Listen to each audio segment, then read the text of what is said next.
What up, Gus? I'm Jordan. Nice to meet you, sir. How's it going? Nice to meet you. Man, how you holding up in 2020?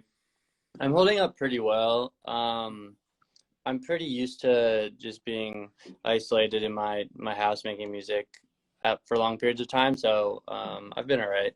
I'm fortunate to like be able to work from home and stuff. So I feel that. We were talking about that before you got on about, you're a product of the modern era of music making. I feel like, in the past, I think about my stepdad and his journey being in like a rock band in Oklahoma.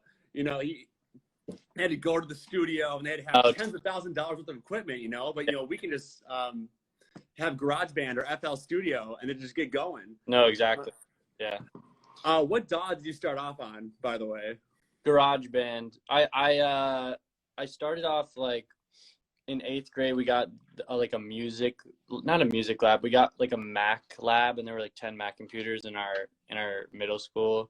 And in music class, we were able to go on GarageBand and stuff. Mm-hmm. So I used GarageBand, and then I was just thinking about this the other day. But then when I got home, I had a PC, so I downloaded like a free music software, and it was called Cakewalk. Oh, that's a throwback. I haven't heard of Cakewalk in a minute. Yeah, so it was honestly difficult to make beats on it, but that's what I used I made a couple beats on Cakewalk for sure. What do you use now? Logic. Nice. Mm-hmm. What do you make of, I feel like in the last couple of years, we've seen like Splice. Dude, the comments are going crazy. Yeah, I was just saying what's up. I saw my drummer in the comments. Oh, what's poppin'? Yeah. What do you make of things like Splice and these new VSTs that you can kind of drag and drop chord progressions and melodies? What do you think about that? Does that hinder the integrity of the work? Yeah, I actually really like Splice. Like I grew up making like beats and like hip hop music, so I really like Splice because you can find really good drum samples on there. So before we play the drums out live, I'll plug in like all these MIDI drums, and I get a lot of samples off Splice for that. Mm-hmm. And same thing sometimes with like VSTs, like if I haven't fully came up with the right like synth chord progression yet, sometimes I'll plug it in MIDI and use like a contact synth and try to mimic what it's going to sound like before I play it out like live with my like external synths. So I'm all for that stuff. Are we gonna get that Gus Dapperton kit though? I pay $7 a month. I'm trying to download it and get some of that secret sauce, dude. I about maybe doing a kit or something. I have a lot of like, sometimes in the past I'll use a lot of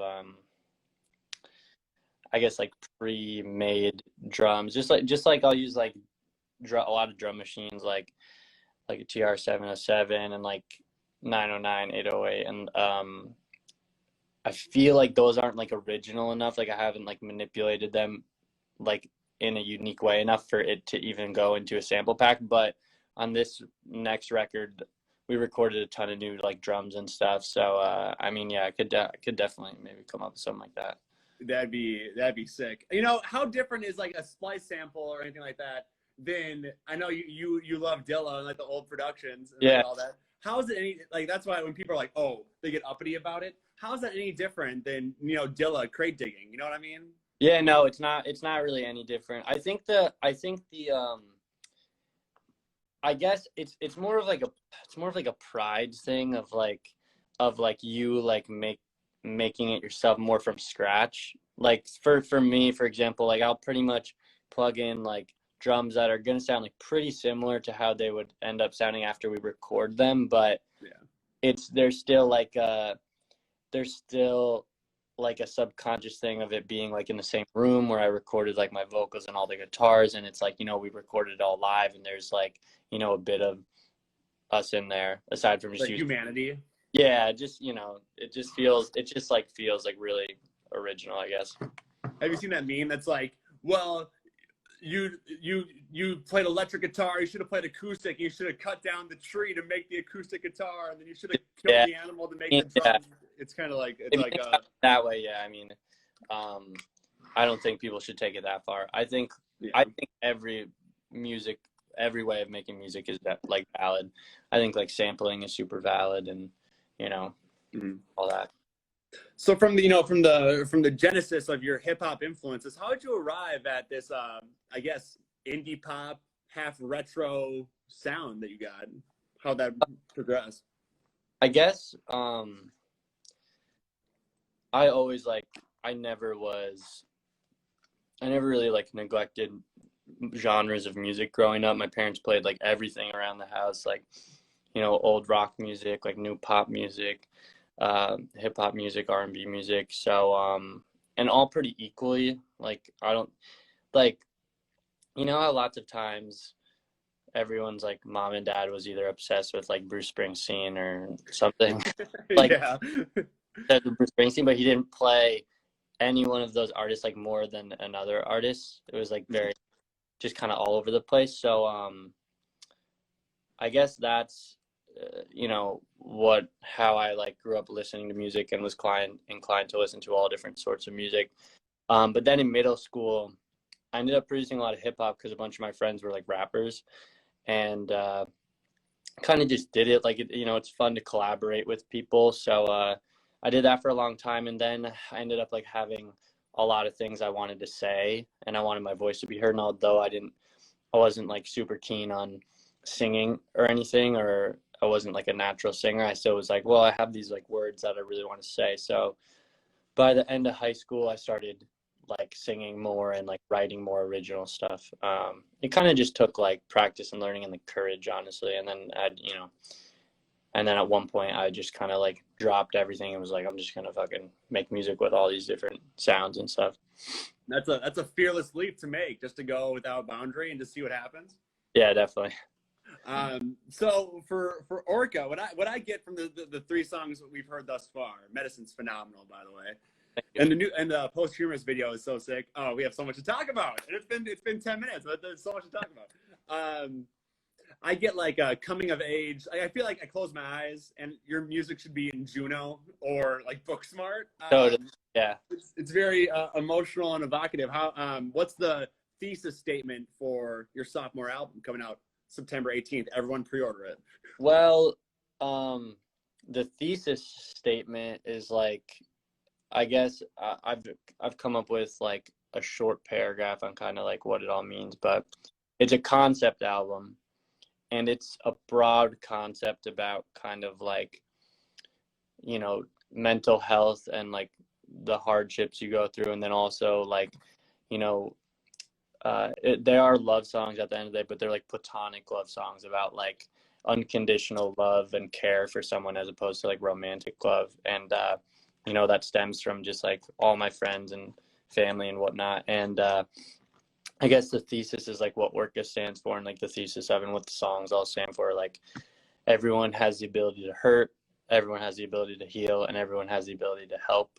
So it's about literally hurting, healing from being hurt, and these people around me that, you know, help me come back into reality. But I definitely feel that with like the, you know, you could hear it in like a coming of age type film. I feel like a lot of the songs I write in terms of like, I kind of write them as like they would be a soundtrack to my life. Like, they're narrating my life. Like, I'm talking about a lot of experiences I went through with my band on tour and with like my sister. And I just, they're kind of narrating our life. So if our story is a coming of age story, then, you know, that would be the soundtrack to it. It's very emotional and personal. I appreciate that. And when you write something as, you know, like you do, I think the soundscape in your lyrics just speak to a really evocative concept, like you're talking about. As the artist, as the creator, what do you make of, you know, I hear posthumous and I think something totally, it means something different to me, it means something different to everyone. What do you make of the artist's intention? Do you think that really matters? Does it bother you when people misinterpret or have a different interpretation? No, I'm a super big advocate for people copy and pasting their own experiences to the song. And like, the thing is, like, if, you know, you were at an emotional high or emotional low when the song came out and you heard it for the first time, like, it can mean something totally different to you. And that's super valid. Because like, if you think about it in terms of this, like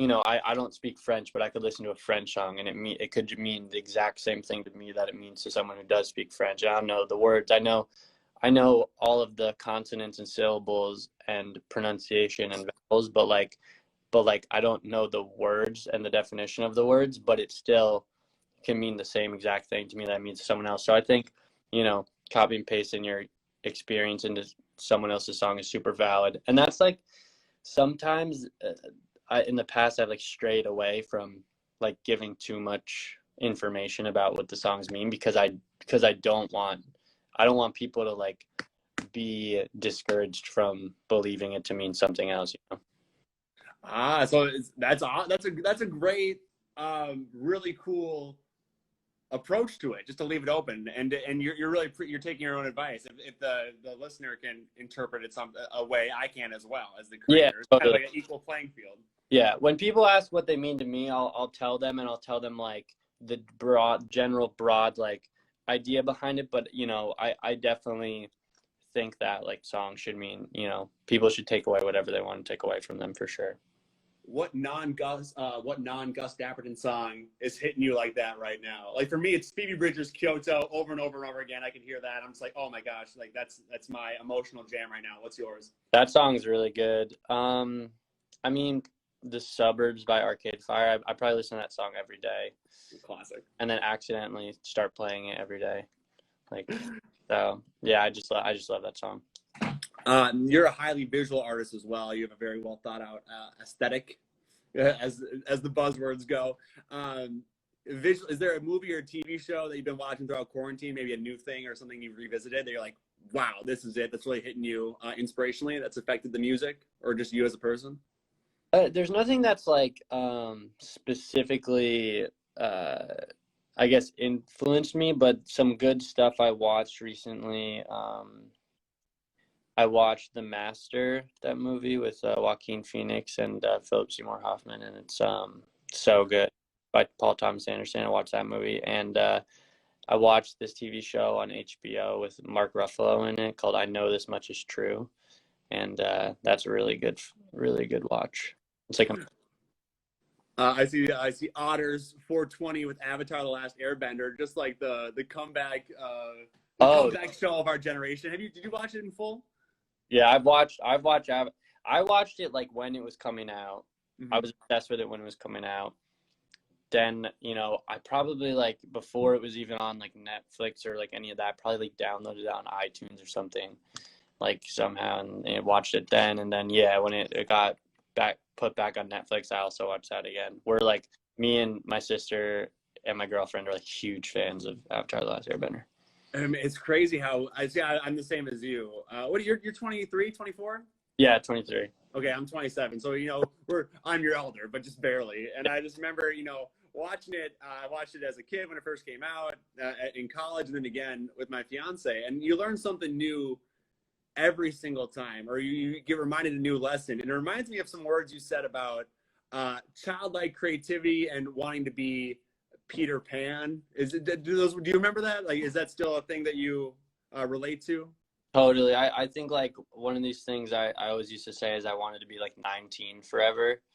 It felt like, there wasn't as many consequences as there would be when you were, maybe 21, 22, 23, but you're also like still a teenager, but you're also like the oldest year you can be as a teenager. And I think just that's kind of just like such a fun age, one of the best years of my life for sure. But yeah, also, yeah, when rewatching like Avatar: The Last Airbender as an adult, like there's so many, I feel like all those shows sneak in like more adult things that like you wouldn't pick up as a kid, but definitely picked up like a couple more times through. I found it. It's from a Vice interview. You said your pet peeve is when adults don't respect someone because of their age or youthfulness. Yeah. Why is that? I mean, I think maturity and immaturity isn't about age. I think it's about knowledge and experience. And I think you can go through phases of being mature and immature. So like, just to act like, you're superior because you're adult and seemingly more mature than someone is, I think, just a dumb way to treat people. I don't know. I love it. I feel like that translates to since we're having a conversation, our thoughts on art or something like Avatar, or someone said Courage the Cowardly Dog. Yeah, Like, and art isn't less valuable because it's directed at kids. totally. Yeah, no, totally. Man, that's great. That's great, dude. Man, I really appreciate you taking the time and chopping it up about Avatar and the last album, or the next album. Sorry, I have the last question for you. And a lot of people on Go 96.3, the station I work for. A lot of our listeners were at the Loring Pasta Bar show you did here in Minneapolis in 2017. Yeah.